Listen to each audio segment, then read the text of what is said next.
Buenas noches, buenas tardes en realidad, amigas y amigos de Más Democracia. Les queremos dar la bienvenida a este nuevo programa de conversación que hemos iniciado ya hace algunas semanas, retomando las actividades de nuestra organización que tiene por objetivo, como ustedes saben, promover, difundir la defensa y promoción de los derechos humanos y también de los valores democráticos. Hemos querido hoy día tener una conversación muy abierta, muy fluida, muy flexible, muy amena, con un amigo de los derechos humanos, con un amigo de la democracia. Él es un profesional que lleva muchos años trabajando por el fortalecimiento de los derechos humanos, no tan solo en Chile, sino que también en América Latina. Él fue fundador, uno de los fundadores de la Comisión Chilena de Derechos Humanos en los tiempos aciagos de la dictadura, junto a Jaime Castillo Velasco y una pléyade de hombres y mujeres que dieron la cara en la defensa por la libertad y la vida en momentos muy duros.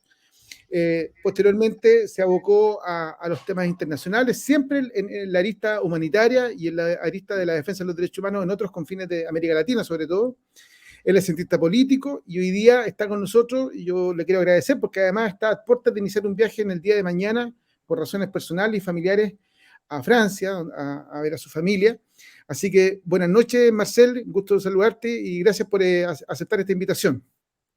Buenas tardes. Para mí realmente es un honor poder conversar contigo, Osvaldo, tú que tantos años trabajando en el territorio y ahora como periodista, promoviendo la idea humanista y los derechos humanos. Así que para mí es una gran felicidad estar hoy día conversando contigo. Muchas gracias, Marcel. Bueno, mira, vamos de inmediato a lo que nos convoca, que es este tema tan dramático, ¿no es cierto?, que hemos vivido con nuestra querida hermanos de Haití, digamos, que están viviendo una situación bien dramática, pero lamentablemente una situación que no es tan solo en este último tiempo, a raíz de lo que fue el crimen del presidente Jovenel Moïse. Tú me corriges, digamos, si pronuncio bien, Moïse. No es Moisés, así que está bien. Que fue asesinado en su residencia particular en la madrugada del 7 de julio. Entraron unos sicarios literalmente y lo acribillaron a él y a su señora, digamos, su esposa. Su esposa se logró recuperar, pero él murió instantáneamente en ese crimen. La investigación, que todavía no entrega resultados concretos, señala de que fueron varias las personas que ingresaron al lugar. La casa quedó totalmente llena de orificios, la información que hemos tenido por los medios internacionales, particularmente que han logrado cubrir esta noticia, y que efectivamente fue algo demasiado sangriento, ¿ya? Es una situación que viene a ser una suerte de corolario de una serie de hechos dramáticos que al menos en los últimos 20, 30 años uno ha visto que ha ocurrido en Haití, situaciones de conflicto político, gobiernos que duran muy poco tiempo. Estoy pensando en Leslie Manillat, por ejemplo, que tuve la ocasión de conocer hace 15 años, que su gobierno no duró más de 3, 4 meses. Estamos hablando desde la independencia de Haití en 1791 de aproximadamente 63 presidentes. Algunos han repetido, como Aristide, Preval y otros, pero la mayoría han durado periodos muy breves. Y también han habido periodos de gobierno que han sido el Consejo de Ministros que ha gobernado durante algunos lapsos de tiempo. Se suma a eso una situación social, económica de pobreza. Se suma a eso también el contraste que se produce con el país vecino de República Dominicana, que conforman esta isla, ¿no es cierto?, conocida tradicionalmente como la isla La Española, ¿verdad?, que para los que nos están viendo configuran una serie de islas, digamos, en América del Caribe, digamos, de más o menos 13, 15 islas, ¿no? ¿Qué nos puedes contar al respecto, Marcel, de esta primera impresión de lo que ha ocurrido en Haití? Bueno, realmente una situación bastante compleja. Haití tuvo 30 años con una dictadura terrible de los Duvalier, después de años de inestabilidad política, que es una situación bastante recurrente en este pequeño país caribeño, porque Haití es del porte de como la sexta región, no es más grande de que eso, y ahí viven 12 millones de personas. Pero Haití nunca, durante su nacimiento como país, era un país bastante rico. De hecho, Francia tuvo la oportunidad de negociar con Estados Unidos sobre intercambio de territorio.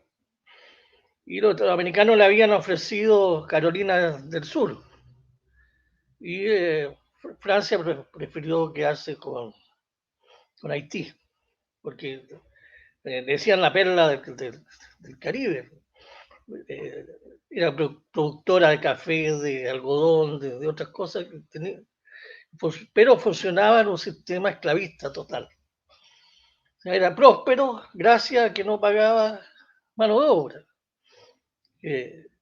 Pero antes de tener esclavos negros, en los primeros años de la colonización española, lo que pasó fue que murieron, se exterminó a los tainos y a los araucos, que eran los habitantes originarios de la Española, que una parte dominicana y la otra parte haitiana. Entonces ahí hay como una historia que es muy, muy compleja, porque ser esclavo, o sea, tú no luchabas por la independencia en la fecha, en ocasión de la Revolución Francesa. Luchaba por la libertad. ¿No? Y había un poco apego a todo lo que era estructural, porque era sinónimo de esclavitud, de opresión, etc. Entonces la mentalidad haitiana y toda su cultura se basa en no construir acá, en la isla, sino la gran aspiración de ellos era volver a África. O sea, todo giraba en torno a la música, la cultura, a recuperar la libertad perdida. Entonces eso marca muy profundamente al pueblo haitiano. Y se construye, después de una sangrienta revolución, que los haitianos triunfaron en el año 1804, ahí se liberan de la esclavitud y vencen ni más ni menos que al ejército de Napoleón, dirigido por el general Leclerc, que llegaron porque la revuelta empezó muchos años antes, junto con la Revolución Francesa. Entonces ahí la lucha marca definitivamente, y el sistema esclavista también es muy, muy profundo, más que en otros países como en Santo Domingo, en República Dominicana, donde hay una cultura española, que hay más mestizaje que se produce rápidamente. Entonces eso te marca bastante. ¿Eh? Y la historia de Haití tiene por lo menos cuatro presidentes que han sido asesinados. Desde el primero, que hizo la revolución, fue asesinado, que se llama, luego de 2 años de estar en el poder, de haber logrado la conquista, haber logrado la libertad. Entonces, después no se construye un Estado propiamente tal. Hay una dominación, reemplaza al francés, lo reemplazan los mulatos, que acaparan todo el poder político, el poder económico, sobre todo el comercio. Y Haití vive un bloqueo muy importante en el siglo XIX, que ahí empieza su perdición. Los franceses ponen barcos frente a las costas de Haití para impedir que pueda negociar, puedan vender sus productos. Y después de varios años, rompen el bloqueo, pero piden una indemnización a cambio, que eran miles de luises de oro, que ahora son varios millones de dólares. Y como no tenían recursos porque no habían podido comerciar, los franceses le prestan un dinero para pagar la deuda y le van cobrando intereses durante todo el siglo XIX. Y eso empobrece bastante. Además que, por ejemplo, no existía el Banco Central haitiano. Los billetes se fabricaban en París, en el Banco Central francés. O sea, había una dependencia enorme. Dependencia total, claro. Entonces, Marcel, es la historia en general de la colonización. Y ahí yo soy crítico, mi mamá es francesa, a la manera que se manejó no solamente en Haití, sino que en África también, en los países francófonos. por supuesto, por supuesto. Todos hemos escuchado el término de Ruanda, cuando entre los Sí. Tutsi, donde se mató 1 millón de personas, eso a fines del siglo pasado. Entonces hay no se ha resuelto bien este tema de la colonización y sigue las metrópolis influyendo directamente en la economía, poniendo presidentes, sacando presidentes. Muy pocos presidentes de Haití han tenido una legitimidad popular. Yo creo que han sido manejados por grupos de facto que han representado distintos intereses económicos y políticos. Y para venir ahora al asesinato, al magnicidio de Moïse, hay pelea entre distintos sectores por el tema de la electricidad y un control de otro tipo de comercio que parecería que fuera la causa del asesinato. Porque además todos sabemos que fueron sicarios colombianos que fueron para allá y, y había una cierta complicidad con la policía haitiana, que, que lo que provocó que no tuvieran una estrategia salida bien clara los sicarios. Entonces todavía hay una falta de institucionalidad, porque esta crisis viene del momento mismo que se eligió a Moïse, que lo impuso la OEA y Washington pusieron el candidato de ellos, y lo hicieron de una manera muy brutal. Entonces quedó afectado su legitimidad de origen, digamos. Y eso, llevamos 2 años de muchas protestas, muchas conflictos, hay un deterioro de la policía muy grande, han tenido que cambiar 2 o 3 veces el comandante jefe de la policía, y los que cuidaban a la Moïse, al presidente, fueron cómplices en el fondo de este asesinato. Marcel, tú estuviste 6 años de embajador, si no me equivoco, Sí. en Haití.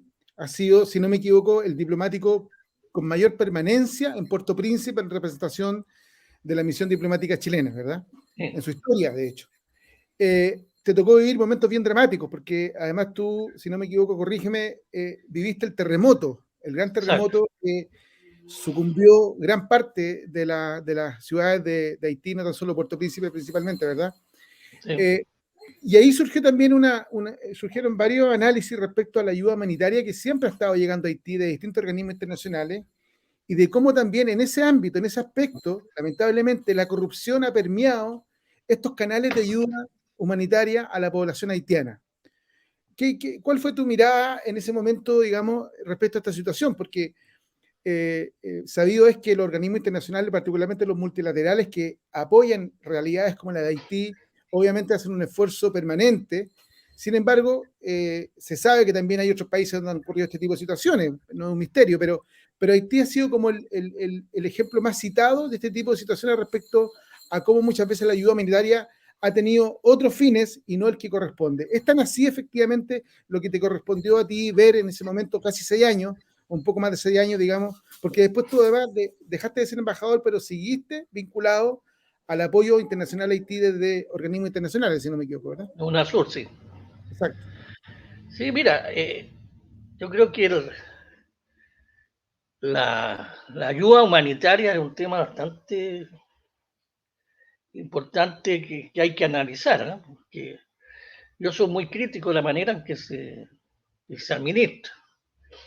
O sea, hubo 300.000 muertos después del terremoto, más de 1 millón de gente que perdió sus casas, muchos heridos, todos los ministerios se derrumbaron, o sea, el Palacio Presidencial destruido, la catedral destruida. O sea, yo nunca he vivido muchos terremotos en mi vida. Nunca había visto yo una situación tan espectacularmente dramática como es. Los cadáveres en las calles, eh, la gente tratando de tirarlos dentro de los cementerios. O sea, primero deshacerse de, de todo ese, de toda esa tragedia.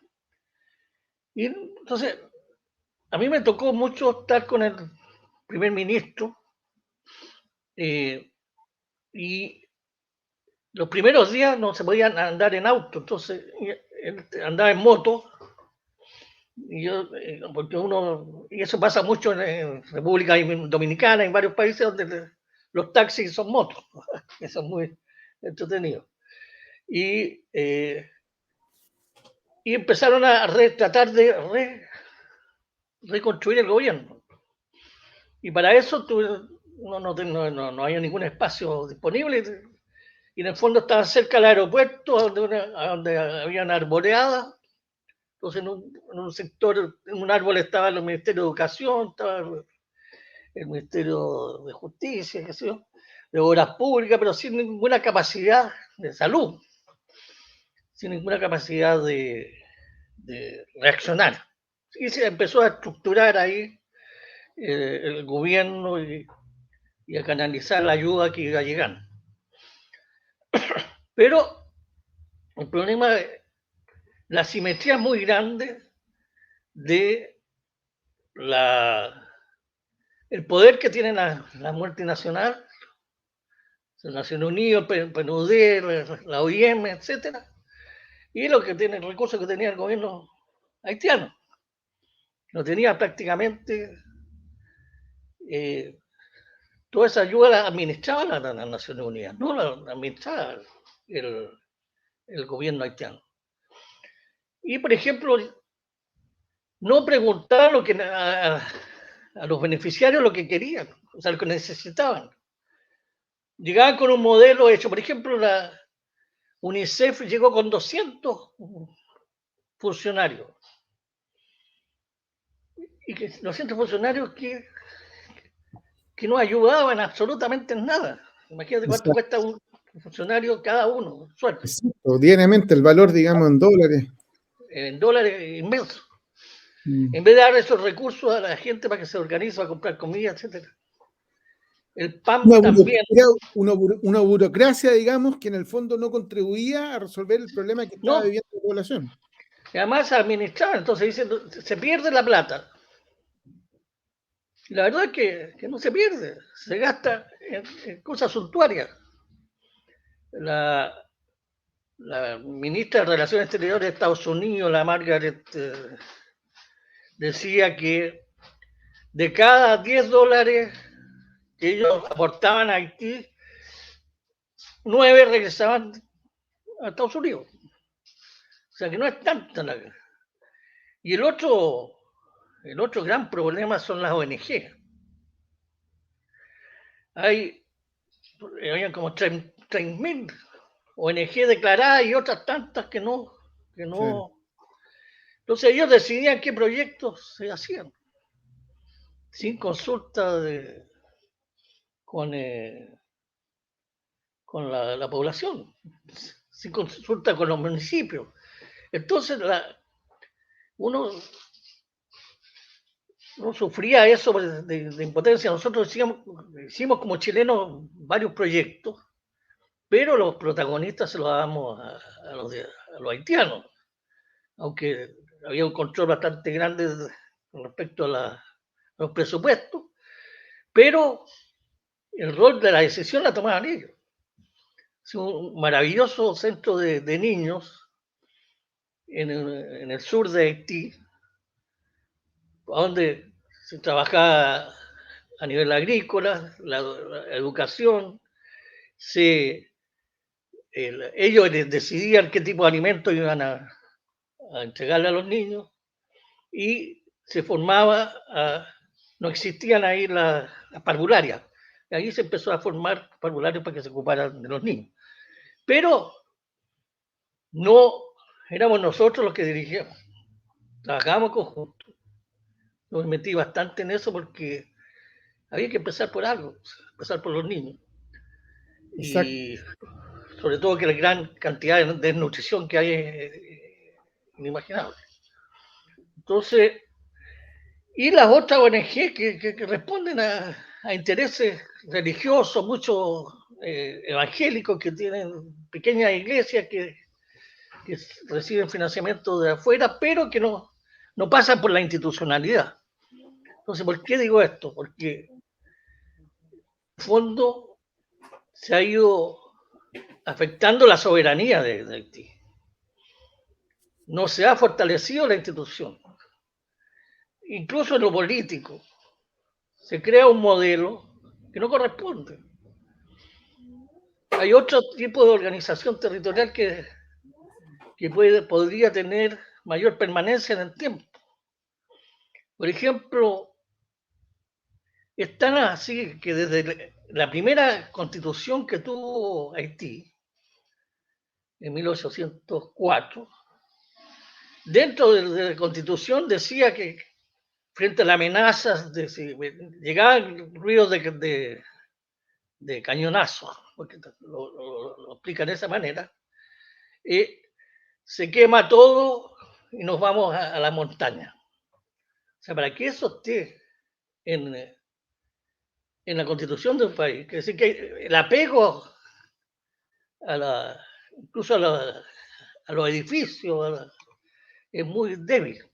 ¿Por qué? Porque no lo sienten propio. Esa es mi interpretación. Claro.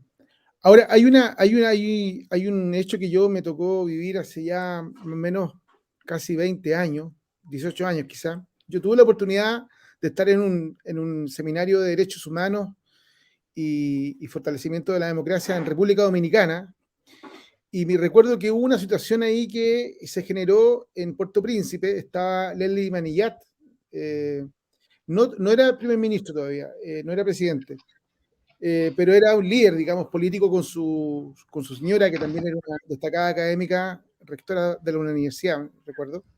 Bueno, sí, y viajamos una delegación en una avioneta, cruzamos desde República Dominicana hasta Santo Domingo. Perdón, hasta Puerto Príncipe, en un vuelo bastante breve, pero nunca me he olvidado el contraste cuando iba en el vuelo del verde, ¿no es cierto?, de este lado de la frontera, y cuando uno ya cruzaba hacia el lado de Haití, el árido, el café. Y cuando aterrizamos, unos tipos armados, literalmente, no estoy exagerando, en la losa del aeropuerto nos cobraban una suerte de peaje para llevarnos a unas camionetas que nos esperaban afuera, digamos. Era una cosa de mucha inseguridad. Y lo otro, el tema de la acequia. Estoy hablando en un aeropuerto que era el principal, digamos, de Puerto Príncipe. Las acequias por los lados de las calles. Estamos hablando del año 2003, 2004, o sea, hace menos de 2 décadas, donde efectivamente uno veía la pobreza o situaciones que uno podría imaginarse en otras latitudes, digamos, impactante.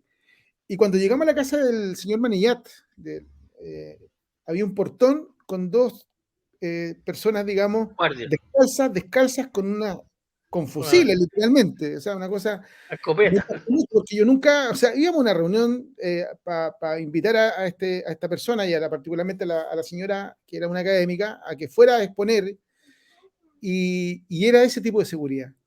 Entonces, me llamó la atención porque además creo que efectivamente ha habido una situación constante de vulneración de derechos humanos, ¿verdad? Un poco por lo que tú dices, por esta suerte de Estado fallido que ha existido en el país, pero también porque los organismos internacionales quizás no han jugado el rol que corresponde. Y en ese sentido, y esta es la pregunta que quiero llegar, eh, ¿cómo ha sido, según tu experiencia, el rol de las organizaciones que han sido dirigidas por chilenas y chilenos? Ha estado Techo para Chile, que se llama Techo para América Latina, tiene otro nombre, pero han habido chilenos que han sido protagonistas de América Solidaria. Bueno, el mismo ejército, este conjunto de uniformados que han sido parte de estas misiones, ¿verdad? Que han tenido una participación durante casi, qué sé yo, 10 años, más o menos. Entonces, la pregunta es, ¿cómo has visto tú la participación de estas organizaciones no gubernamentales chilenas o que han liderado los chilenos? Y también cómo has visto efectivamente el rol de las Fuerzas Armadas, porque ahí ha surgido también una situación que fue denunciada hace poco tiempo respecto a la situación de algunos uniformados que finalmente se vincularon con mujeres, digamos, de Haití, digamos, y que fueron embarazadas, digamos. ¿Cuál es tu opinión al respecto, Marcelo? Bueno, qué bueno que recordaste a la Leslie Manigat. Yo estuve varias veces en la casa de él. Él era un humanista cristiano, tomo y lomo. Y su señora, a ella, por ejemplo, le robaron la elección, la OEA. Hay libros sobre cómo. Y cambiaron y ahí pusieron a este señor Martelly, que es un ex funcionario de Duvalier. O sea, realmente ahí el rol de la OEA fue lamentable. Pero bueno, sobre los proyectos, yo creo que el, en general yo creo que aprendieron bastante, ¿no? Que las buenas intenciones de la gente de Techo, de América Solidaria, es increíble, o sea, tienen como un sueño de hacer una América Latina más unida. Y eso tiene mucha cercanía con la gente, porque hay primero, una actitud de respeto bastante grande hacia la gente, no se llega como el gringo avasallador a decir lo que hay que hacer y cómo quieren hacerlo. Y además se hacen eh, no les, no les responden como quieran, o sea, le dicen que sí, al gringo, pero hacen lo que quieren en definitiva. O sea, no se crea un trabajo colaborativo, rico, y en eso los latinoamericanos han logrado mucho más.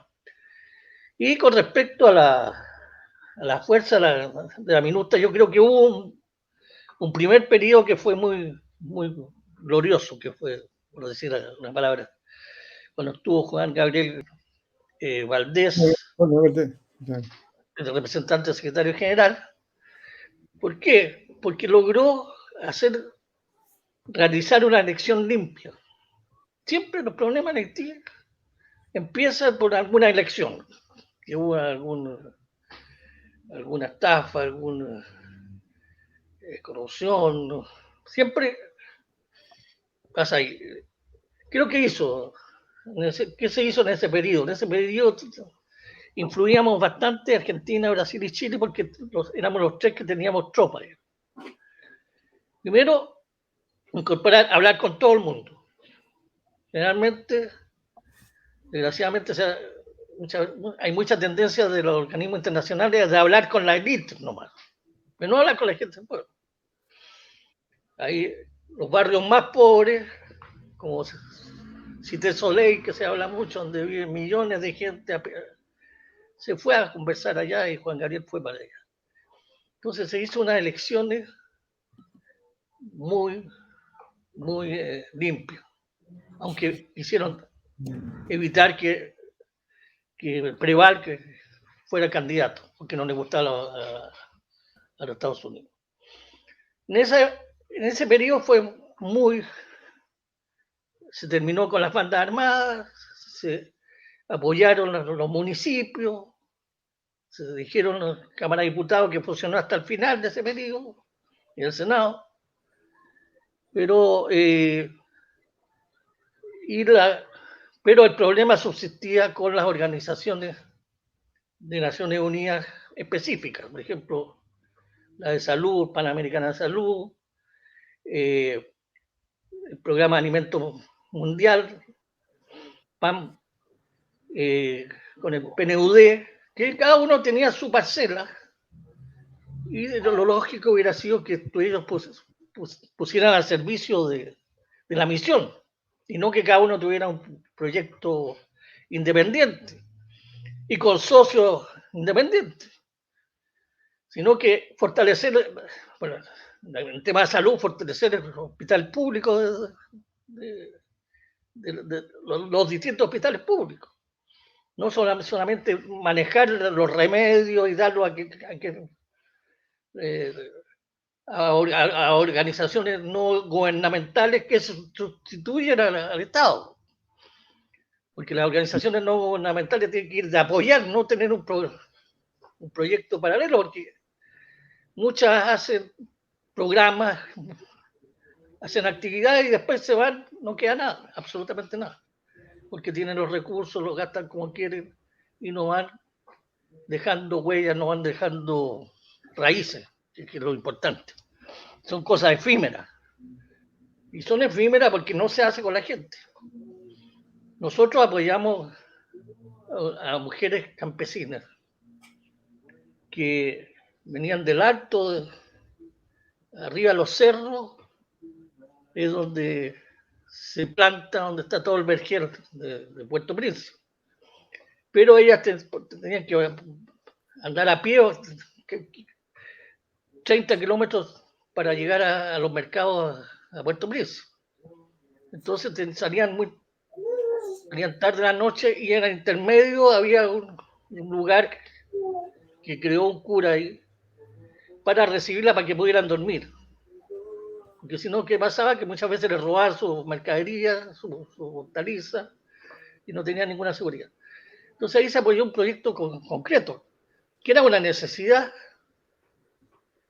y real, y había un liderazgo de parte de ellos, que era que ofreció el espacio para que se construyera eso. Y ya tenía 5.000 afiliados después de... ¿Por qué? Porque conseguían agua, buscaban generadores para producir agua, para electricidad. O sea, iban resolviendo lo que la población necesitaba. Y ahí no había ningún robo de plata, al contrario. Había ahí nosotros contribuimos con camas literas para que las señoras pudieran descansar y seguir a las 4 de la mañana bajando con sus productos. Increíble. Ese tipo de cosas exige otro modelo de cooperación. Y todos hemos cometido errores, porque, por ejemplo, al principio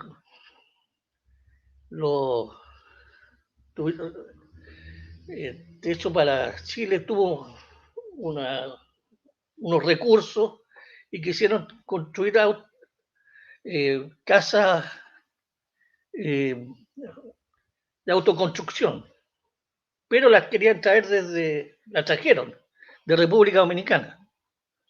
Eran paneles como de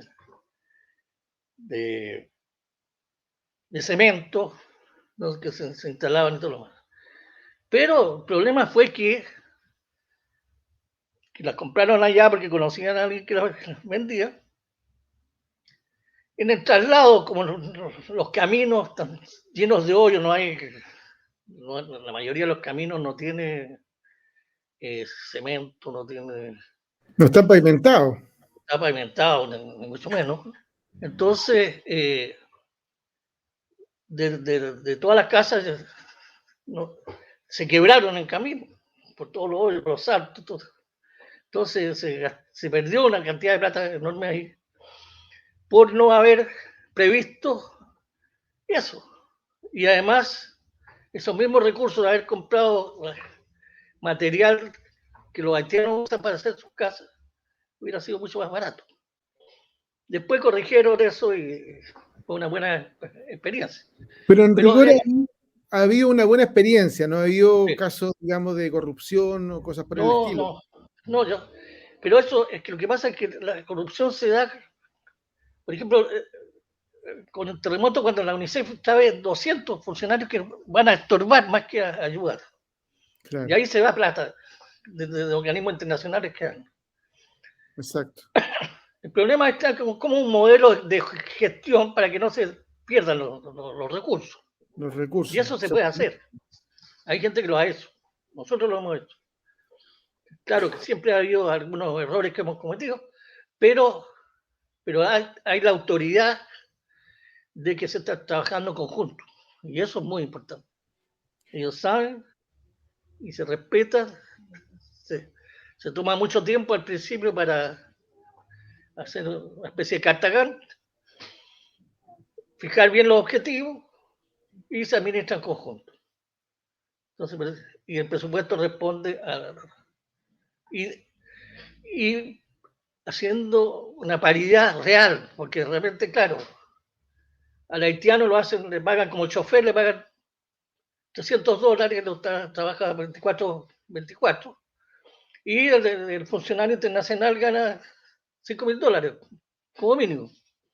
Entonces hay Claro. esa asimetría que no colabora para realmente crear un apego con lo que se está construyendo. Entonces, hay una mentalidad de mucha gente de tratar de llegar al poder para sacar plata lo más rápido posible y punto. No para crear, no para hacer un país justo, humano, integral. Marcel, en Chile hay distintas cifras, pero las más certeras, las más, digamos, verosímiles respecto a la cantidad de haitianas y haitianos en nuestro país, bordean los 180.000 haitianos en Chile hoy día, el 2021. Diversos organismos de carácter no gubernamentales han contribuido también a dar apoyo, acogida, digamos, a nuestros hermanos y hermanas haitianas que han llegado a establecerse en nuestro país. ¿Cuál crees tú, desde tu experiencia, como un hombre que ha estado toda su vida consagrado a la defensa y promoción de los derechos humanos, pero que además ha vivido una serie de circunstancias de la historia de nuestro país en los últimos años que le permite tener una opinión mucho más que fundada respecto a lo que es el proceso de migración en Chile, hacia Chile, ¿verdad?, de migrantes, no tan solo haitianos, pero hoy día estamos hablando de, ¿no es cierto?, de Haití. ¿Cuál crees tú que deberá ser la conducta? Ya no estoy hablando del Estado, de los políticos, de las autoridades, porque sabemos que hay normas que se tienen que... Estoy hablando del ciudadano común y corriente. Vemos que todavía hay un sesgo muchas veces del chileno, de la chilena respecto a los que han llegado de otros países por distintas razones. Hemos visto en estos días cómo siguen llegando venezolanos, digamos, que están cruzando inclusive la frontera desde Perú hacia Chile, digamos, por pleno desierto. Hubo el caso de 3 jóvenes desaparecidos durante 3 días que por suerte aparecieron en pleno desierto, buscando nuevos horizontes, mejores horizontes, más allá de las circunstancias políticas que puedan vivir cada uno de los países, incluido el nuestro.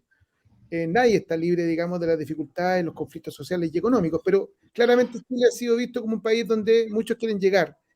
Y Haití y los haitianos, particularmente después del terremoto del 2010, se fue incrementando esa migración de haitianos hacia nuestro país. ¿Cuál sería, crees tú, cuál debiera ser la actitud de los chilenos y chilenas comunes y corrientes? Estoy hablando de los que andamos en micro, de los que estamos, qué sé yo, en el metro, los que nos vamos a comprar a un supermercado y nos encontramos con nuestros hermanos haitianos trabajando de distintas labores, digamos, ¿no? Mira, pues, antes de responderte eso, voy a terminar con los militares que tú me preguntaste, Sí, por supuesto. que es importante, porque yo creo que la mayoría de los ejércitos que va, la motivación es ganar plata para la gente. No hay incluso el mandato de Naciones Unidas lo encuadra completamente al tema de la seguridad y, y no ayudar al desarrollo. Entonces, ahí hay caso de acá, por cada soldado, Naciones Unidas da mil o $2.000 mensual a cada país que está ahí. Entonces hay algunos que financian así sus ejércitos. Caso Uruguay, tiene ejércitos en todas misiones militares en varias partes del mundo. Nigeria, ¿para qué decir? Pero ellos le pagan, en vez de pagarle el valor, que es $1.000, por dar un caso, le pagan $300 al militar que está ahí ofreciendo su servicio y el resto se queda, va para el Estado o para el general que los mandó. O sea, hay una situación bastante corrupta ahí, ¿no? Y además aparecen más mercenarios que soldados de la paz, ¿no? Y en ese sentido, Chile tuvo en general una actitud distinta.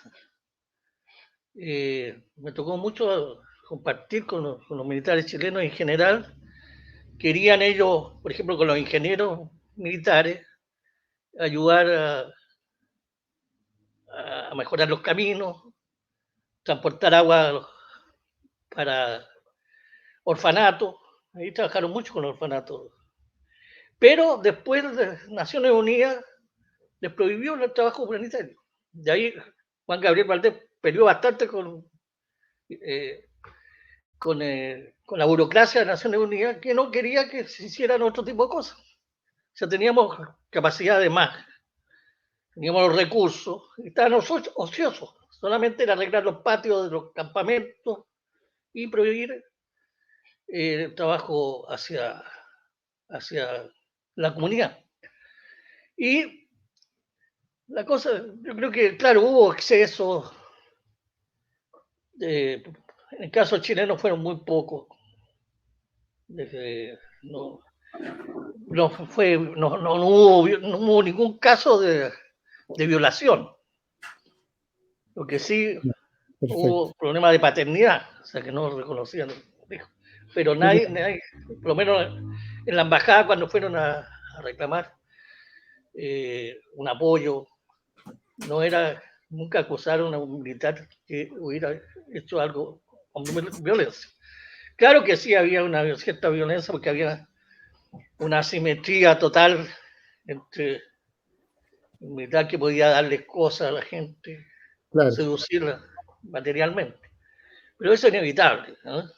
Eso ocurrió yo creo que uno de los países que menos problemas tuvo fuimos nosotros.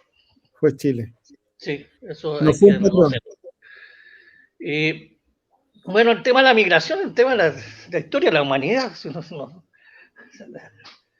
América Latina, cómo se formó, Moisés, Abraham, toda la historia de un movimiento constante. El problema es, y acá llegaron a Chile porque encontraron, no conocían Chile antes de la misión de paz, ¿eh? Claro. No conocían, y vieron referentes, entonces que tenía militares, que tenía buenos recursos, entonces la necesidad de salir afuera por la falta de trabajo que hay allá es enorme. O sea, no hay tienen pocas posibilidades, salvo que realmente se haga un programa a largo plazo de desarrollo, ¿no? Y la, la migración fue uno de los motivos que dieron el golpe de Estado a Haití, a Aristide, porque había una gran vaga de barcos que se iban a Estados Unidos y el tema fue ese y no fue el tema que aluden que había un problema de seguridad regional, que se podía Haití crear el caos en los distintos países. Eso no tenía ninguna posibilidad. Eso está completamente claro. Entonces la migración, el problema es nuestro. ¿Eh? O sea, primero hay una nueva ley de migración que trata de regular un poco el asunto, pero acá se está fomentando la xenofobia, el racismo y sobre todo o sea, la manera que tus colegas periodistas tratan el tema. Que si somos una sociedad que nos decimos cristianos, ¿no? El valor fundamental de la persona humana es respetar al otro. Pero acá se lo ha mostrado como una amenaza. Y claro, eso a niveles más pobres de nuestra sociedad, ellos sienten una amenaza porque dicen, bueno, en el consultorio atienden a puros haitianos, nosotros no nos atienden, etcétera. En el colegio hay puros niños negros, etcétera, etcétera. Pero no ven el otro lado de la medalla. Yo estuve antes de ser embajador de Haití, me tocó crear en la Cancillería la Dirección de Chilenos en el Exterior. Nosotros teníamos 1 millón y un poco más de chilenos afuera, que fueron durante toda la época de la dictadura. ¿Por qué? Porque no había pega, estaba el penny post, todo el mundo quería salir.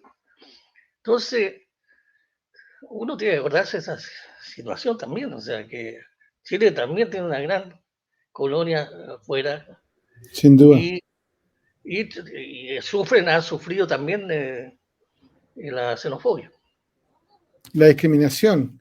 Eh, Efectivamente, bueno, ahí tú también, huelga decir, tú has tenido una experiencia durante varios años, estuviste de hecho a cargo de la Oficina de Migración de la Municipalidad de Santiago durante largo tiempo, que es una de las comunas que también ha recibido muchos migrantes de distintas nacionalidades, ¿no es cierto?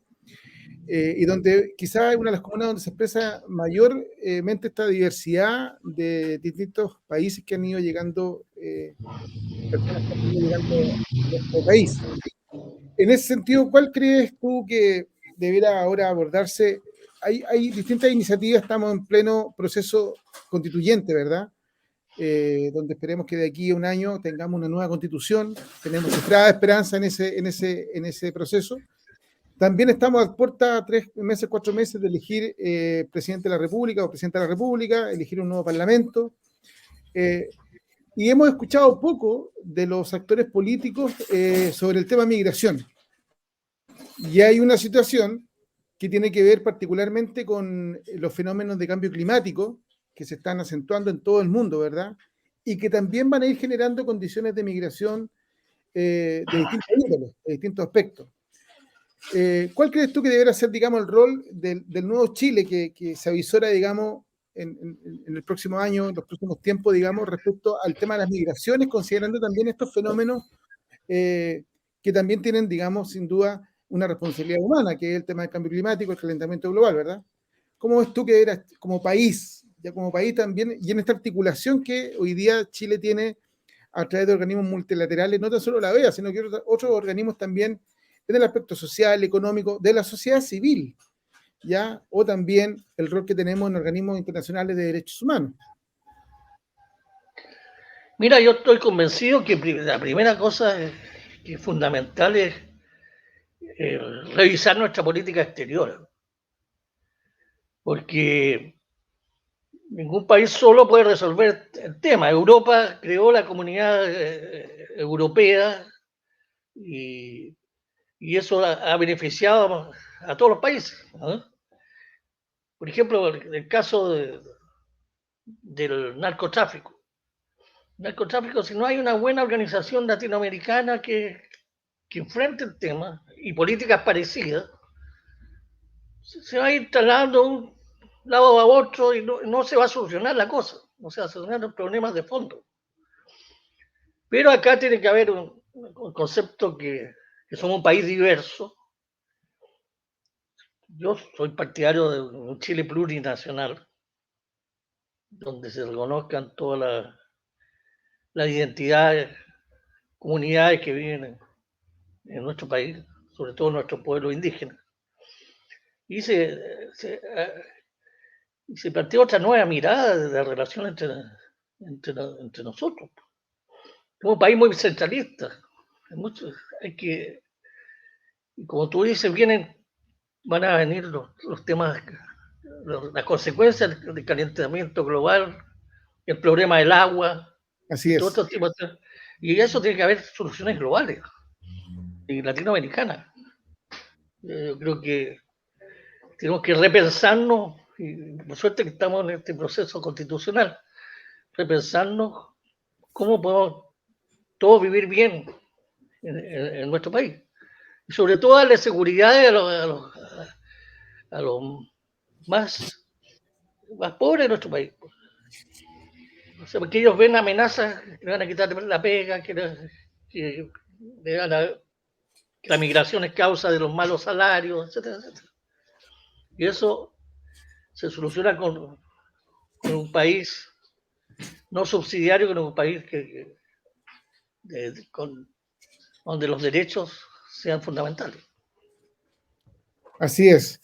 Bueno, yo creo que este tipo de espacios también buscan ese objetivo, ¿no? Contribuir a ir generando un clima, una forma de mirarnos, de entendernos también como comunidades, como naciones, como países, de manera distinta a lo que ha sido hasta ahora, digamos. No mirarnos con ese ánimo de competencia desenfrenada, de irnos pegando codazos, al contrario, de ir mirando también de manera integradora, que está quedando en evidencia, además, no hay que ser experto ni un científico, digamos, muy inteligente para darse cuenta de que aquí este planeta o nos salvamos todos o no se salva nadie. Por lo tanto, todos tenemos que contribuir a mejores condiciones, tanto del medio ambiente, de la naturaleza, pero también contribuir a que nuestra sociedad y nuestras comunidades sean mucho más justas, mucho más dignas. Yo te quiero agradecer, Marcel, por tu tiempo, por tu participación en esta conversación. Espero que no sea la última, al contrario, creo que sea la primera de varias que podamos tener. Tienes una experiencia que yo creo que contribuye mucho justamente a ir mirando este futuro, digamos, cercano que Chile y América Latina también debe ir construyendo en este cambio de época, ¿no? Porque efectivamente Exacto. estamos viviendo un cambio de época con muchas aristas de distintos signos, cultural, político, social, económico, moral, ético, de todo tipo. Yo, en lo personal, creo que son signos alentadores, pero que también para eso también hay que hacer fuerza para que eso se consolide y se confirme que sean alentadores y esperanzadores. Por eso a esta conversación le pusimos a Haití, a pesar de esos dolores, a pesar de esa historia quizás tan dura que ha tenido, una patria que busca una esperanza. Y para los hermanos haitianos y haitianas que no han podido ver esta noche y que también podrán verlo en la página de Facebook de Más Democracia, en el canal de YouTube de Más Democracia, esta conversación, decirles que son bienvenidos, que como chilenas y chilenos queremos que efectivamente sea un lugar, digamos, donde la dignidad no tan solo sea para los chilenos que todavía inclusive no la alcanzan, sino que para todas y todos los latinoamericanos que estén llegando acá a nuestro país. Así que, Marcel, muchas gracias, que tengas un muy buen viaje a ver a tu familia, a tu madre, a tus hermanos, y esperamos que a tu regreso podamos nuevamente compartir un momento y conversar sobre estos temas tan importantes, particularmente la perspectiva de la defensa de los derechos humanos. Encantado, muchas gracias. Cariño a todos los que nos escucharon. Bien, buenas noches a todos y muchas gracias.